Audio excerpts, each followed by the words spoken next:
إن الحمد لله نحمده ونستعينه ونستغفره ونعوذ بالله من شرور أنفسنا ومن سيئات أعمالنا من يهده الله فلا مضل له وما يضلل فلا هادي له وأشهد أن لا إله إلا الله وأشهد أن محمدا عبده ورسوله. Today we're going to talk about Sharia. What is the Sharia? It is a term that is very misunderstood amongst non-Muslims. So we're going to take a little bit of time to clarify what does the term Sharia mean. And also we want to talk about some important aspects of the Sharia and some important matters that leads to the waterhole. So in a sense, the Sharia is the path, it is the way.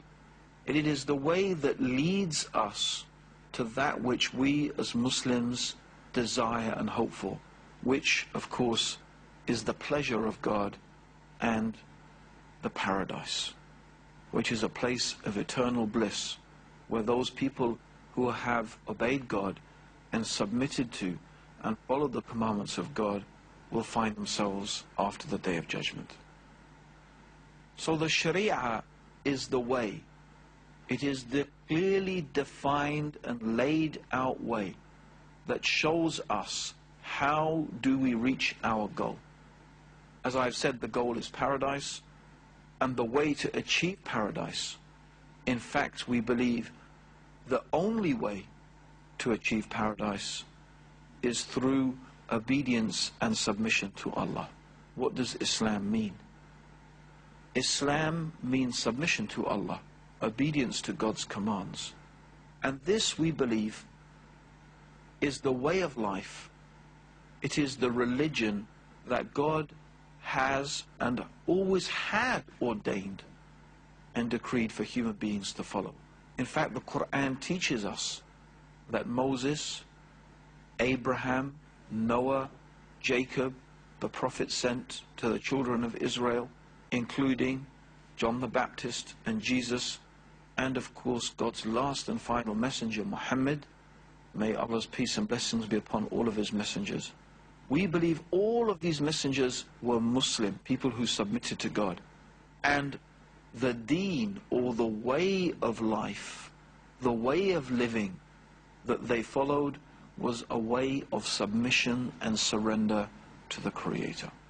However, although in general the principle, the idea, the concept that the prophets came with was the same, in other words, submission to God, the details of the acts of worship, how to pray, how to fast, the specific laws through which and by which various communities should live their lives, they have changed over time. So there are some things that we find that the Quran and the teachings of the Prophet Muhammad allow, that were forbidden to people who came before. And there are some things that are forbidden in the Quran that were allowed to the people who came before. Why? Because although the message of the prophets is the same, their message being submission to God, some of the details of how the human beings should do that have changed over time. Let us think about that, why that might be. One of the reasons we could give is that humanity as a whole has gone through various stages, rather like we as individual human beings go through various stages. When we were born, we were in a certain state, and we needed certain things. Well, many of us, of course, we put nappies on our babies, and the children are breastfed. The food that they are given is not the same as the food that the adult is given. The clothes that they wear is not the same as the clothes that we wear as an adult. And it's the same thing with humanity in general. Humanity was young. There were certain guidelines, certain simple guidelines and laws that were needed. Humanity and the interaction between human beings in general was a much more simple affair. And therefore the guidance that we needed was much more basic. But as human beings changed, and as humanity itself grew, and as the world changed, then individual communities, they needed specific guidance for those specific times and for those specific places. But about 1,400 years ago, when the Prophet Muhammad was born, the world had reached its final stage. Humanity had entered into a final era, and that it was time for a final message, a message that was not only for a particular place and for a particular time, but a message that was suitable, and a Sharia and a detailed guidance that was suitable and is suitable for humanity all the way up until the Day of Judgment. And that was the guidance that has been revealed by Allah in the Quran and has been detailed in the practice of the Prophet Muhammad, may Allah's peace and blessings be upon him. So this is the Sharia. The Sharia really is composed of the actual details of the laws through which and by which the human being should live their life. And so in reality, the whole of Islam is included in the Sharia. The Sharia is really the practical side of how we should live our life in a way that is in submission to Allah. So the Sharia teaches us our belief in Allah, what we should believe about God, the things that we should say about God and attribute to God, and the things that we should not attribute to Allah and that we should not say about Allah. The Sharia details our belief in the angels, in the books that God has revealed throughout the ages, and the messengers and the prophets whom Allah has sent. The Sharia details for us the events that are going to happen before the Day of Judgment, the life in the grave, the Day of Judgment itself, and the paradise and the hellfire. The Sharia details for us our belief in Qadr wal Qada, which means the measurement and the decree, and that is the decree of God. The Sharia details for us the events that are going to happen before the Day of Judgment, the life in the grave, the Day of Judgment itself, and the paradise and the hellfire. The Sharia details for us our belief are, number one, the Shahada, or the testimony of faith. That is to testify and bear witness that Allah alone is worthy of worship, and that Muhammad is the servant and the messenger of Allah. The second is the 5 obligatory ritual prayers that every Muslim has to pray 5 times every day within certain time frames, within a certain time period. So these are the 5 daily prayers. How do we perform those prayers? What are the conditions that make the prayer valid or invalid? Included in that is the preparation for the prayer in terms of ritual cleanliness, the wudu or the ablutions that a Muslim has to make in order to prepare themselves to say that prayer. What are the times? What is the beginning time of the prayer? And what is the end time of the prayer? What movements should we make? What things are we allowed and not allowed to do and say within the prayer itself? All of these things are detailed in the Sharia. And so with the zakat, that is the obligatory amount of money that every Muslim has to give from the excess wealth annually to certain categories of people. So for example, the Sharia details who are those categories of people, who are the ones who are deserving recipients of the zakah, of this charity. from what money or from what wealth should zakat be given, and so on and so forth. All of this is detailed in the Sharia. Also the fasting month of Ramadan, where Muslims abstain from eating and drinking and from intimate relations between the husband and the wife from dawn until sunset. What are the things that break the fast? What are the obligatory aspects of the fast? And so on and so forth. All of these things are detailed in the Sharia. And then of course the Hajj, or the pilgrimage to Mecca, with all its rituals and all its aspects that need to be performed, are again detailed in the Sharia. So these are the famous 5 pillars of Islam. But there are also many other acts of worship that a Muslim performs. For example, supplication or dua, or asking God for things. This has certain manners, certain etiquettes, certain things that are allowed and certain things also that are prohibited. Also sacrifice, the issue of the animals that we are permitted to eat and the animals that we are prohibited to eat. What sort of food is permitted to us and what sort of food is prohibited. And the same with drinks. And also the whole issue of financial transactions. What sort of transactions are allowed and what sort of transactions are prohibited? For example, one of the things that is strongly condemned in the teaching of the Quran and in the Sunnah of the Prophet Muhammad is something called riba, which is often translated as interest.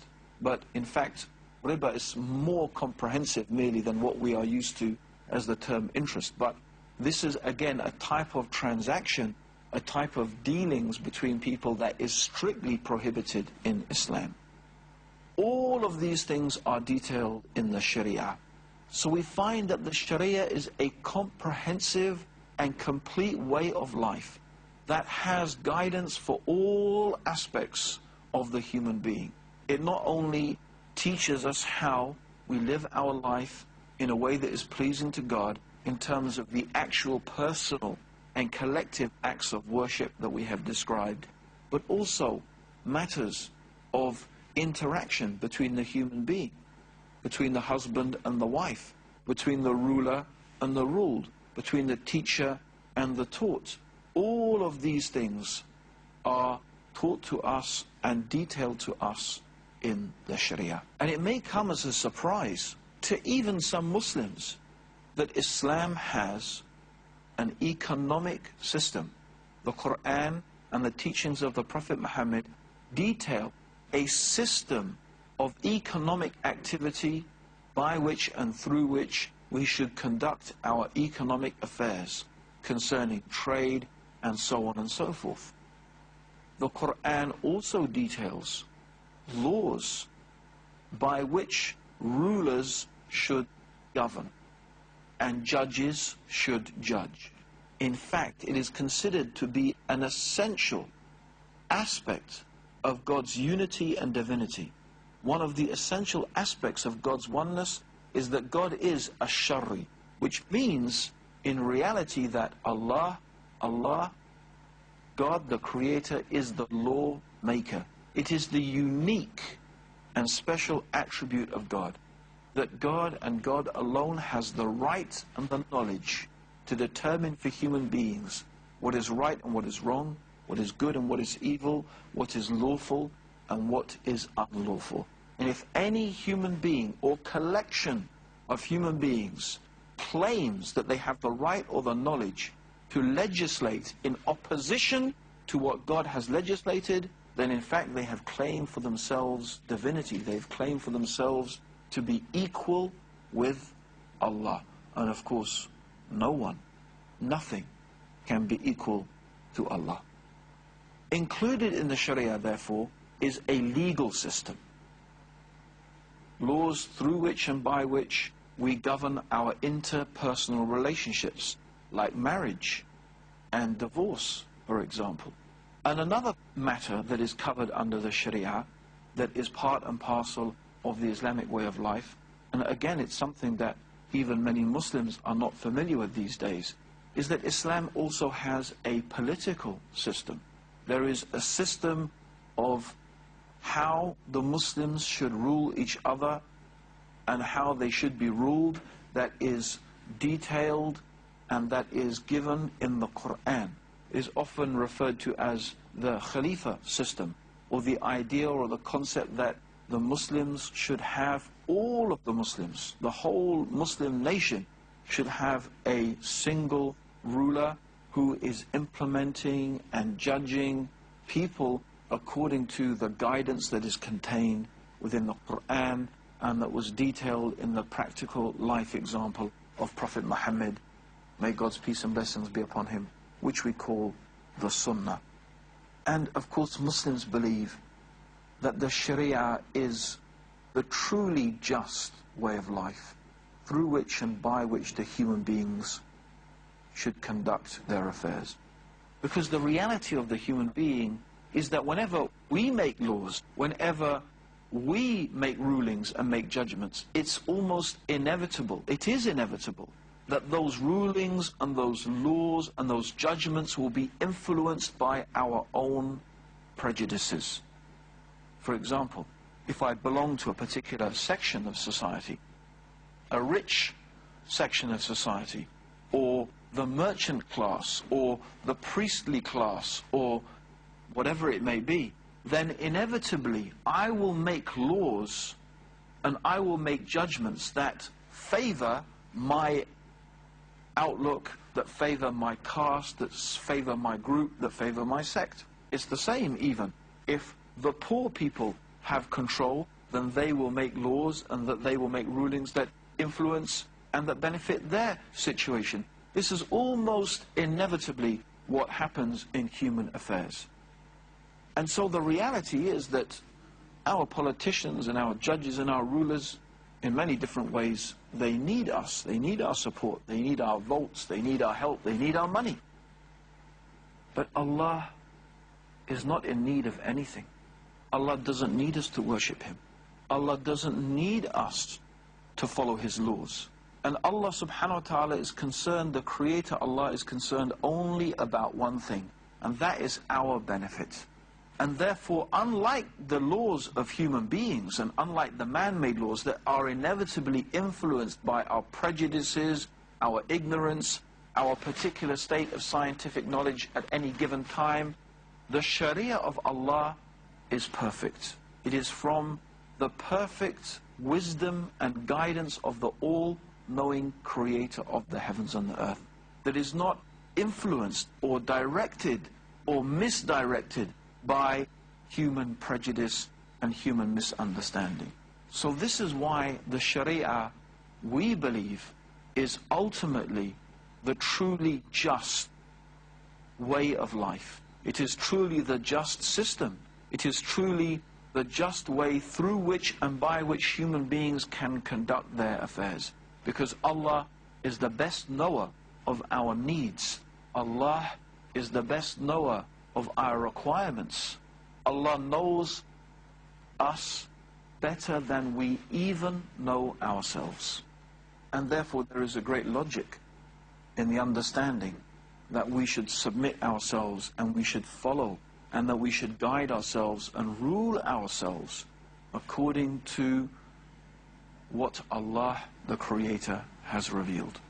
And that is why the Quran warns that those people who do not rule by that which God has revealed, it is as if they have disbelieved in God. It's as if they have rejected God, and they have fallen by doing that into a great wrongdoing and a great misguidance. Indeed, one of the things the Quran criticizes the Jews and the Christians for is that they had taken their priests and their rabbis and made them gods besides Allah.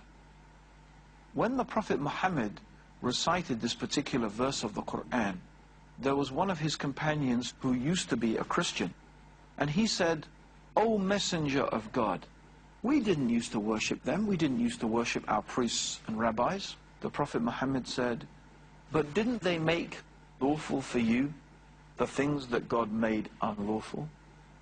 And didn't they make unlawful for you the things that God made lawful?" and you accepted that? When the companion heard those words, he said, yes, we used to do that. Then the Prophet Muhammad, may God's peace and blessings be upon him, said, that was your worship of them. In other words, when you made them equals in legislation, when you allowed them to change the laws that Allah had revealed, when you permitted them to allow for you the things that God had forbidden, and forbidden for you the things that God had allowed, when you did that, then you made them, these priests and rabbis, equals with Allah.